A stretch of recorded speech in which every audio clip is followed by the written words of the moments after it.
Terima kasih Dato' Pengerusi.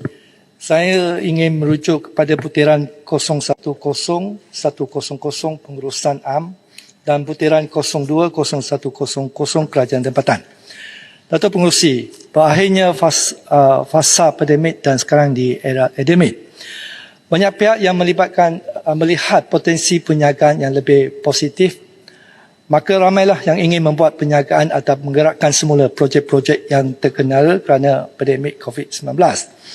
Pihak-pihak yang terlibat dengan aktiviti komersial atau layanan penjagaan mengetahui keperluan memohon lesen penjagaan dari pihak berkuasa tempatan.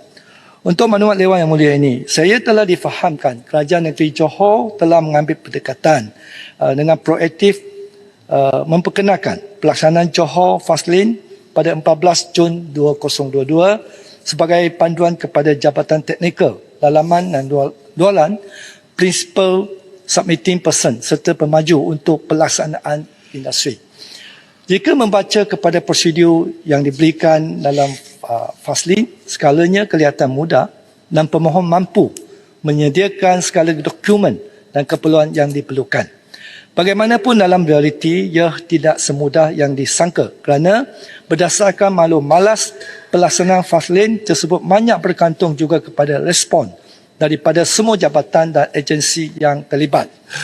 Saya telah menerima aduan daripada pemohon mengatakan pihak PBT tidak dapat memproses permohonan dengan pantas disebabkan kelewatan ulasan jabatan-jabatan terlibat. Saya juga dimaklumkan bahawa Jabatan Bomba dan Penyelamat Malaysia adalah antara jabatan atau agensi yang selalu lewat dan lambat memberikan ulasan berbanding dengan agensi atau jabatan yang lain. Kelewatan tersebut dikatakan berpunca dari kekurangan pegawai Jabatan Bomba di kawasan tersebut. Ulasan Jabatan Bomba diperlukan bagi permohonan lesen penjagaan dan juga kelulusan bangunan dalam kes mendapatkan sijil layak menduduki atau dikenali sebagai Certificate of Completion of Compliance atau CCC untuk sesebuah bangunan baru yang dibina. Bagi permohonan lesen penjagaan pula, ulasan Jabatan Bomba adalah kepada pematuhan syarat keselamatan seperti menyediakan pemadam kebakaran, pintu kecemasan dan sebagainya.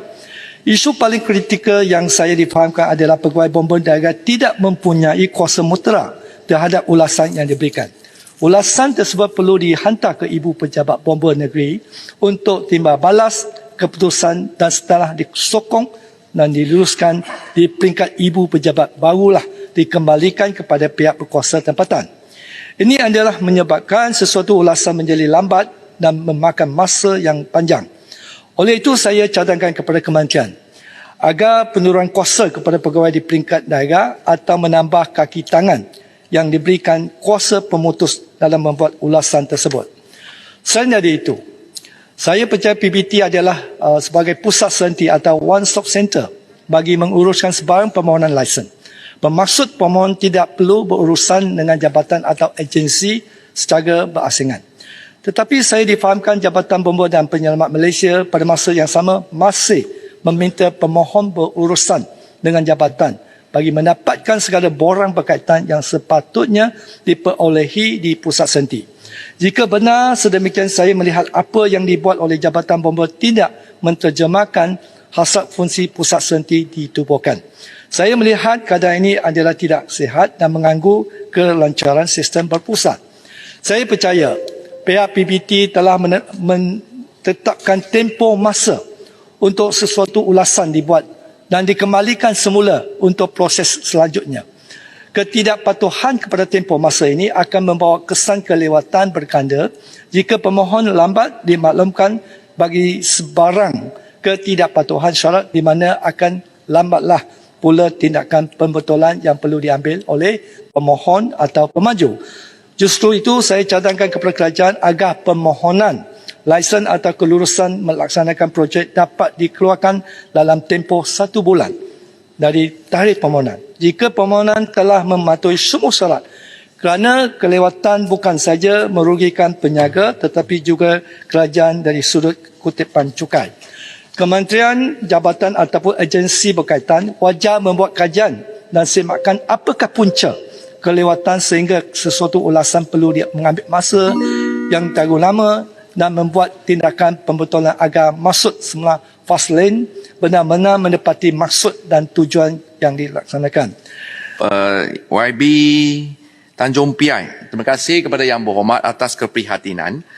Untuk makluman ahli Yang Berhormat, Jabatan Bomba Penyelamat Malaysia telah melaksanakan beberapa tindakan untuk mempertingkatkan perkhidmatan the delivery service dengan izin berhubung dengan permohonan lesen perniagaan, iaitu pertama, pengecualian sokongan JPPM pada beberapa jenis premis perniagaan seperti pertama, perniagaan yang dijalankan di tingkat bawah, yang kedua, premis yang telah mempunyai perakuan bomba, ketiga, perniagaan-perniagaan kecil. Ini semua dikecualikan, tak payah lagi. Kedua, seperti yang dikatakan oleh Yang Berhormat, berita baik untuk Yang Berhormat, kuasa untuk menyokong lesen perniagaan telah diberikan kepada ketua zon, tidak perlu lagi dirujuk kepada ibu pejabat bomba negeri. Yang ketiga, JPPM juga sedang membangunkan. Cerdas sikit. Ada lagi. Bila dilaksanakan, saya nak tahu. Sebab pada masa kini masih hadapi masalah tersebut. Bila dikuasakan. Mungkin Yang Berhormat ada kes-kes spesifik, saya mengalu-alukan. Diutarakan kepada pejabat saya akan laksanakan dengan segera.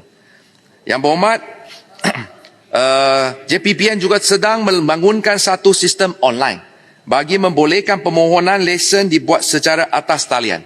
Sistem ini diangkat mula digunakan pada September tahun ini. Online pun boleh, tak payah pergi pejabat bomba untuk memohon. Ini adalah antara inisiatif Malaysia Madani.